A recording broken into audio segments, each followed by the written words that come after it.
Good morning, students. Today we will start a new chapter, that is chapter number 16, the living resource, water. As you all know, for any uh, any form of life, either it is human being, animals, or birds, the microorganism, plants, each and everything, for the existence of those living creatures, water is very essential for all the creatures. Okay, आप सभी लोगों को पता है, जितने भी living creatures हैं, चाहे वो एनिमल्स हों, ह्यूमन बींग्स हों, प्लांट्स हों, कोई भी है, इन सभी के लिए वाटर का जो एसेंशियल है, जो वाटर की नीड है, वो बहुत ही ज़्यादा होती है. आपने देखा होगा ना, कहीं कहीं पर लिखा रहता है, टीवीज पर देखते हैं आप, लिखा होता है ना कि जल ही जीवन ही है, जल ही जीवन है. ठीक है, तो आज हम लोगों को इसी चैप्टर को स्टार्ट करना है, वाटर के बारे में पढ़ना है, जिसमें हमारा पहला जो टॉपिक है वो है water scarcity. Water scarcity. Water scarcity का मतलब यहाँ पर यह है द शॉर्टेज ऑफ वाटर, पानी की कमी. ठीक है, अब चलिए, आप कहेंगे कि सर स्टार्टिंग ही यहीं से हो रहा है चैप्टर का, तो बहुत ज़रूरी टॉपिक है ये, क्योंकि आज के प्रेजेंट सिनेरियो में अगर आप देखेंगे तो हम लोग मतलब द ह्यूमन बीइंग, ठीक है, इन्होंने क्या किया है, अपने प्रॉफिट के लिए, अपने ज़रूरत के लिए पानी का जो एक्सट्रैक्शन है, पानी का जो यूज़ है, इतना ज़्यादा उसे यूज़ कर रहे हैं. एक तरीके से उसे यूज़ ना कह के हम उसको क्या कह सकते हैं, मिस यूज़ कर रहे हैं, कि वाटर की जो शॉर्टेज है या फिर वाटर की स्कार्सिटी जो है वो बढ़ती जा रही है. आने वाले आने वाले 25 से 30 सालों में, 50 सालों में इंडिया में बहुत सारे ऐसे रीजन्स होंगे जहाँ पर शायद पानी की अवेलेबिलिटी ना हो. ठीक है, तो पहले हम ये देखते हैं कि वाटर की स्कार्सिटी क्या होती है. Water shortage is now becoming a global concern. Every year 22 March is celebrated as the World Water Day. This is to spread the awareness and to reinforce the importance of water conservation. We can follow these simple practices and contribute to water conservation.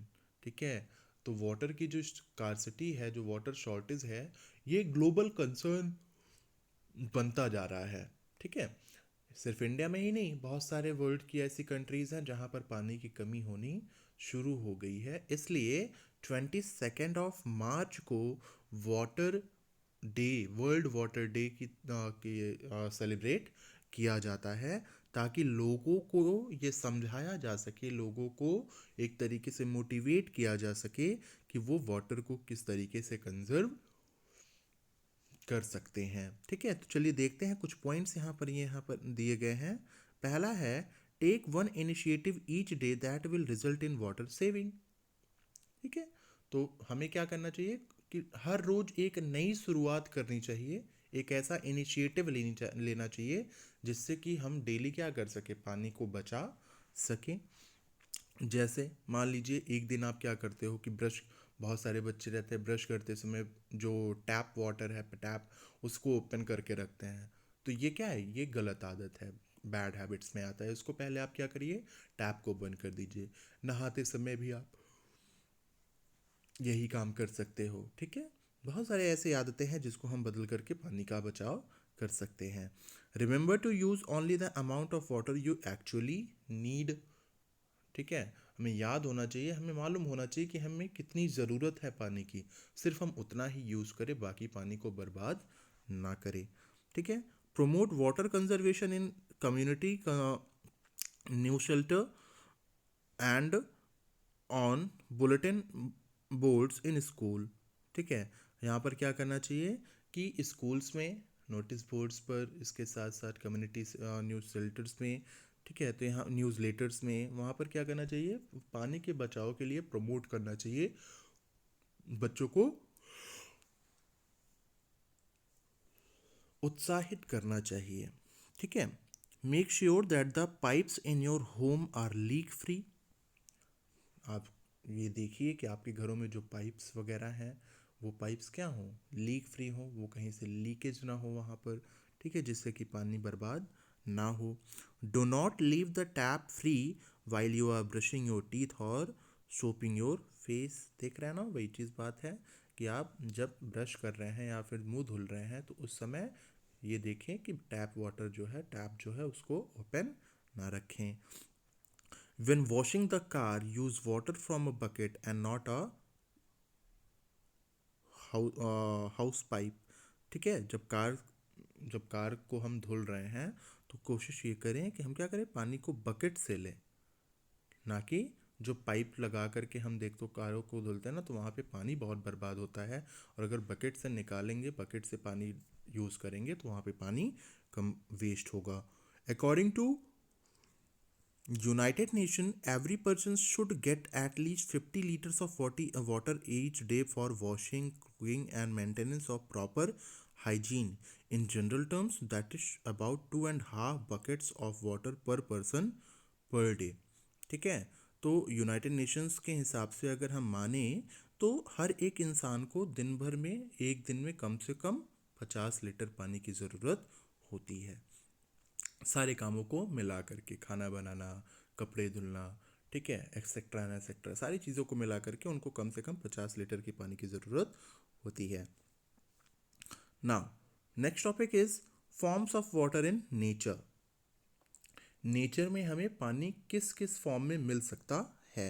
तो water is the only substance in nature which can exist in their three states, solid, liquid and gas. आपको मालूम है कि water क्या है, एकमात्र ऐसा substance है जो तीनों स्टेट्स में पाया जा सकता है, सॉलिड, लिक्विड एंड गैस।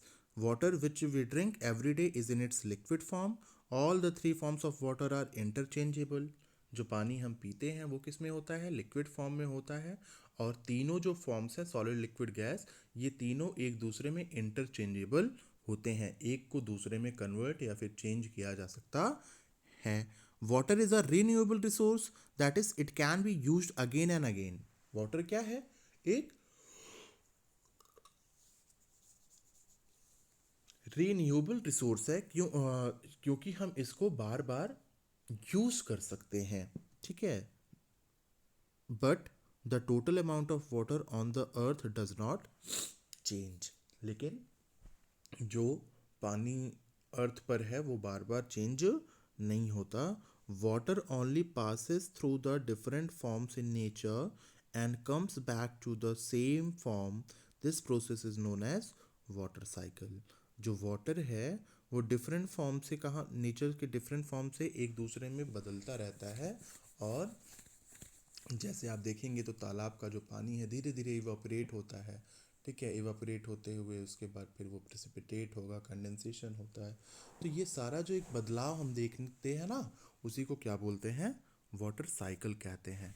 ठीक है, अब देखिए वाटर साइकिल क्या है। तो वाटर साइकिल के लिए सबसे अच्छा केवल एक ये पिक्चर आपके बुक में दिया गया है सेकंड पेज पर, उसको आप देखेंगे और यहाँ से पढ़ने की कोशिश करेंगे। The water cycle is essential for all types of life on earth because it is constantly maintaining the supply of fresh water on the earth.